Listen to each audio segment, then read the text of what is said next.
யார் ராஜயோகத்தின் ஆசிரியராக முடியும்? ஓம் சாந்தி. பெண் குழந்தைகள், அதாவது சக்திகள், ஆசிரியராக வேண்டுமென்றால் நினைவில் இருக்க வேண்டும்.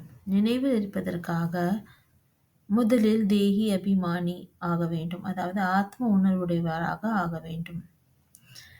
பிறகு நினைவில் இருந்தோம் என்றால்தான் நாம் கதியில் அமர முடியும், ஆசிரியராக முடியும். இல்லை என்றால் நாம் சக்திகள் அல்லாமல் இருக்கின்றோம். ஏனென்றால் நினைவின் மூலமாகத்தான் சக்தி கிடைக்கும். சக்திகள் தான் ஆசிரியராக இருக்கின்றனர். ஆகையால் நாம் டீச்சர் ஆக வேண்டுமென்றால் நினைவில் இருக்க வேண்டும், ஆத்ம உணர்வுடன் இருந்து நினைவில் இருக்க வேண்டும். இல்லை என்றால் நாம் டீச்சர் என்று கூற முடியாது. இதற்கு தேவையோ சக்தி. நாம் சக்திகள். இதற்கு நினைவின் பலம் என்று தந்தை கூறுகின்றார். யோக பலம் என்பது சந்நியாசிகள் உபயோகப்படுத்தும் வார்த்தையாக இருக்கின்றது.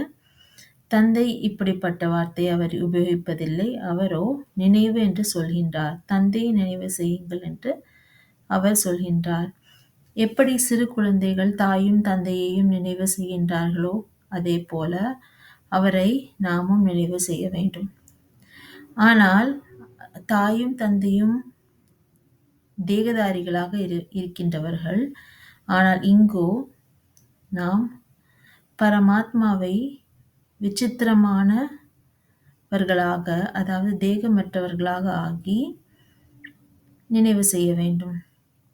நாமோ விசித்திரமான தேசத்தில் இருப்பவர்கள். ஆகையால் அதில் இருக்கும் விசித்திரமான ஆத்மா நாம், அதாவது பரந்தாமத்தில் இருக்கும் விசித்திரமான ஆத்மா பரமாத்ம தந்தையை நினைவு செய்கின்றது.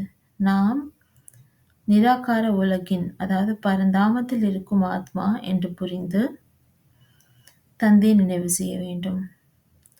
ஆகையால் முதலில் நாம் ஆத்மா என்பதை பக்குவப்படுத்த வேண்டும்.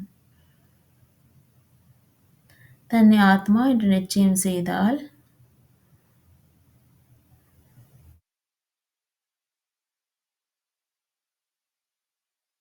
நாம் நினைவில் இருப்போம். ஓம் சாந்தி.